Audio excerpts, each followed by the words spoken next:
Assalamualaikum warahmatullahi wabarakatuh. Terima kasih atas waktu dan kesempatan yang telah diberikan kepada kelompok kami untuk mempresentasikan hasil diskusi kami yang membahas pada tugas 2 yang berjudul Pengujian pada Vcom Digital Library. Kami berasal dari kelompok 8, adapun anggota kelompok kami yaitu saya sendiri Vanessa Violena. Saya Wahyu Saputra Perdana. Saya Muhammad Fikar Gifari. Saya Wulan Rahmani. Itulah tadi anggota dari kelompok kami. Sebelum kita lanjut ke pengujian, di sini saya jelaskan terlebih dahulu apa yang dimaksud dengan pengujian perangkat lunak. Pengujian perangkat lunak adalah proses teratur untuk mengevaluasi dan memastikan bahwa suatu aplikasi memenuhi persyaratan dan kebutuhan yang telah ditentukan. Pengujian ini dilakukan untuk memastikan bahwa perangkat lunak berfungsi dengan benar, aman, stabil, dan efisien sebelum digunakan oleh pengguna. Untuk memungkinkan identifikasi bug, kelemahan, dan ketidaksesuaian perangkat lunak sejak dini, sehingga meningkatkan kualitas perangkat lunak. Adapun penjelasan mengenai pengujian tersebut yaitu ada dua, yaitu white box dan black box. Untuk penjelasan dari white box akan dijelaskan oleh rekan saya. Baik, untuk pengujian white box akan dijelaskan oleh saya. Whitebox testing adalah metode pengujian perangkat lunak yang mengevaluasi seluruh internal, logika, dan arus kode program. Penguji harus memahami kode sumber atau source code untuk menentukan jalur eksekusi, kondisi logis, dan struktur kontrol yang akan diuji. Adapun tujuan utamanya yaitu memastikan semua jalur kode sudah diuji, mengecek logika perulangan, kondisi, dan aliran data, lalu menemukan kesalahan internal seperti unreachable kode atau logika yang salah. Selanjutnya yaitu hasil pengujian white box akan dijelaskan oleh kawan saya. Baik, untuk hasil pengujiannya itu tahap 1 adalah out dan roll, yang dimana berisikan branch coverage. Pet A itu ada akses admin tanpa login, itu ke redirect. Part B, user access admin abort 403, dan pet C admin melanjutkan proses. Kesimpulannya itu logika ini keamanan sepenuhnya dapat percobaan kondisi role. Pengujian white box memastikan tidak ada celah logika, misalnya kondisi QR yang salah yang menyebabkan user bisa menyelinap ke dashboard admin. Terus tahap kedua itu smart catalog, itu kondisi dan patch testing yang itu simple filtering, query, where dieksekusi, empty history, dan with history. Itu kesimpulannya itu pengujian ini vital untuk memastikan fitur smart yang benar-benar bekerja. White box texting memvalidasi bahwa algoritma fallback rencana cadangan jika user belum punya data berfungsi sehingga tampilan tidak kosong atau error. Yang ketiga itu tahap 3 reading list, itu set statement coverage, add tag, dan remove tag. Yang untuk kesimpulannya itu logic toggle pada tambah dan hapus rentan error jika status awal tidak dicek dengan benar. White box texting menjamin tidak ada error SQL. Itu tahap keempat, upload buku. Upload buku pada admin dashboard itu exception dan loop texting, full upload store 2 kali, dan no cover dan error DB. Itu kesimpulannya penerapan adalah tahap yang paling kritis. White box testing ini di sini memastikan pengelolaan memori storage bersih. Jika database gagal menyimpan data buku, maka file fisik yang terlanjur terupload harus diatur rollback agar server tidak penuh dengan file sampah. Ya baik, kita lanjut ke kesimpulan Ikram Gifari. Kemudian kita akan masuk ke dalam kesimpulan atau conclusion dari hasil pengujian dari metode white box.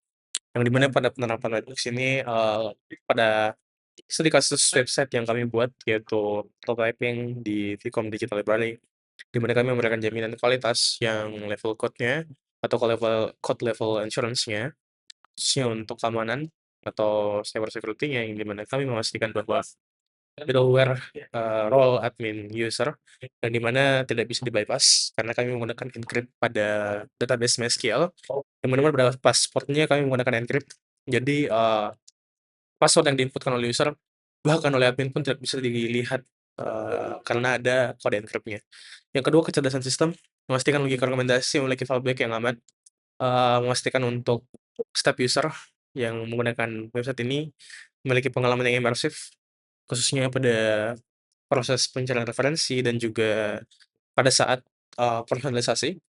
Dan juga ada integritas data, yang dimana kami mencegah duplikasi, pada data, pada fitur reading list, yang dimana di sini ada fitur, bookshelf, yang dimana user bisa melihat tumpukan buku yang ada pada library untuk mencari referensi, dan ini kami mencegah bahwa, ditakutkannya mungkin nanti ada data yang double atau redundant, yang dimana mungkin ada 2 buku yang sama, tetapi mungkin dengan nama yang berbeda. Nah, terus efisiensi resource, kami menangani error upload file agar tidak membebani storage server, yang dimana kami membuat sebuah standarisasi. Jadi, misal pada minimal input, data pada file PDF, mungkin, below atau di bawah 10 MB atau mungkin 5 MB, dan juga pada PNG, pada cover sampul buku. Di sini, kami membuat requirement agar, buku atau gambar yang digunakan itu tidak terlalu berat, mungkin di bawah 2 MB, dan itu kesimpulan dari, metode whitebox yang kami telah, dapati. Kemudian kami akan lanjut ke pembahasan terkait tentang, metode black box yang akan disampaikan oleh salah satu teman kami. Baik, saya akan menjelaskan metode pengujian yang selanjutnya, yaitu black box. Di mana black box testing ini yaitu metode pengujian yang mengabaikan struktur internal perangkat lunak. Penguji hanya fokus pada input dan output, yaitu apakah sistem berfungsi sesuai dengan spesifikasi tanpa melihat isi kode. Tujuannya yaitu mengecek apakah fungsinya itu berjalan sesuai dengan spesifikasi, lalu mengidentifikasi error pada fitur maupun antar muka. Yang selanjutnya yaitu menguji software dari sudut pandang pengguna. Materi selanjutnya yaitu hasil pengujian black box akan dijelaskan oleh teman kelompok saya selanjutnya. Untuk hasilnya itu yang pertama ada equivalence partitioning. Itu untuk form ini ada berisi login, upload buku, kategori, dan reading list dan profil. Alasan pemilihannya itu adalah memiliki banyak form sehingga IP sangat efektif memecahkan input ke dalam kelas valid dan tidak valid, dan mengurangi jumlah test case tetapi tetap mencakup semua skenario penting. Itu sangat cocok untuk Laravel validation rules. Untuk contohnya itu pada ini memiliki input email yang berupa valid, invalid 1 yaitu kosong, invalid 2 itu bukan email, dan invalid 3 itu terlalu panjang. Ini menghindari testing satu per satu secara berulang. Yang kedua itu boundary value analysis, itu untuk batas panjang judul, deskripsi, password, ukuran file, dan untuk alasannya itu banyak field dalam Laravel memiliki min-max, sehingga BFA atau boundary value analysis membantu menemukan error pada nilai batas. Terus errornya ini biasanya muncul ketika developer hanya menguji nilai tengah. Contoh batasnya itu 254 per 255 valid dan 256 itu invalid. Baik, kita lanjut. Graf. Baik, kita akan melanjutkan kepada pembahasan terkait dengan hasil pengujian black box. Jadi dari hasil pengujian kami akan membuat menjadi 2 bagian, yaitu decision table testing dan juga use case testing. Pada decision table testing kami, untuk role admin atau user, rekomendasi dan hak akses, di mana alasannya sistem mempunyai banyak kondisi dan aksi, terutama, pembagian akses kepada admin atau user. Decision table efektif untuk memastikan semua kombinasi aturan berfungsi, agar, semua fungsi, tepat sasaran dan juga sesuai kepada fungsi yang berlaku, ada hak akses untuk admin yang tidak dapat diakses oleh user, dan user dapat menggunakan fitur-fitur user yang tersedia dengan tidak bocor kepada fitur-fitur lain yang hanya bisa diakses oleh admin. Kemudian decision table ini efektif karena contoh yang kami berikan di sini adalah kondisi di mana mengakses dashboard admin hanya bisa dilakukan oleh admin, sementara user tidak bisa. Mengupload buku admin bisa, kemudian user tidak bisa. Tetapi ada satu kondisi di mana fitur ini hanya relevan untuk user, seperti menambahkan favorit. Dikarenakan admin bukan user aktif untuk mencari referensi ataupun membaca buku, maka kami menganggap bahwa kondisi ini hanya cocok untuk digunakan oleh user dan tidak cocok digunakan oleh admin. Makanya untuk fitur menambah favorit ada di user, tetapi tidak ada. Kemudian pada use case testing, di sini kami menguji beberapa fitur, yaitu fitur login, favorit, admin upload, dan juga reading list. Di sini pada pengujian login, kami setelah login akan menuju ke workspace, favorit akan menuju ke host history, admin upload akan masuk ke katalog, dan reading list akan masuk ke attach atau detach. Di sini pada reading list, ketika saya akan mengambil satu buah sampel di mana user akan menambahkan buku ke favorit dan ada menu untuk memasukkannya ke reading list yang mungkin dalam waktu dekat akan dibaca. Di sini ada opsi untuk attach atau detach. Attach adalah ketika mereka ingin membaca, atau detach itu tidak ingin membaca lagi. Kemudian alasannya di sini sistem memiliki alur interaksi panjang yang saling terhubung, yang dimana use case testing memastikan workflow tersebut berjalan secara menyeluruh, bukan hanya input saja. Artinya output yang akan dihasilkan itu sesuai dengan apa yang ada pada workflow-nya dan berjalan sesuai dengan alurnya. Lalu kami akan masuk kepada kesimpulan yang dimana dari berbagai teknik yang tersedia, kombinasi equivalence, partitioning, dan decision table testing menjadi pendekatan yang paling tepat.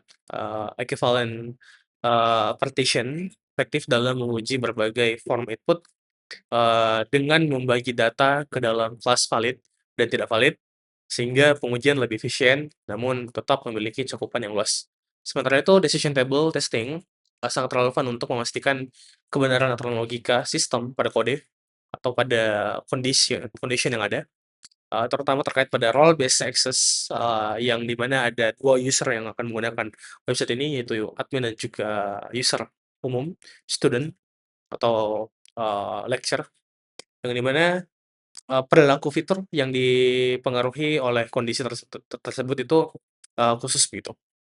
Dengan penerapan kedua teknik ini, pengujian mampu mendeteksi error secara optimal dan memastikan sistem berfungsi stabil, aman, serta sesuai dengan kebutuhan pengguna.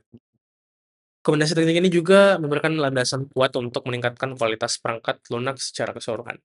Jadi, dengan itu, dari hasil black box dan juga white box yang kami telah lakukan analisis terhadap studi kasus website kami, kami kemudian beralih ke conclusion ini, bahwa sekarang dari hasil testing tersebut, bahwa website kami sudah mencukupi standar kualitas untuk digunakan secara umum atau luas.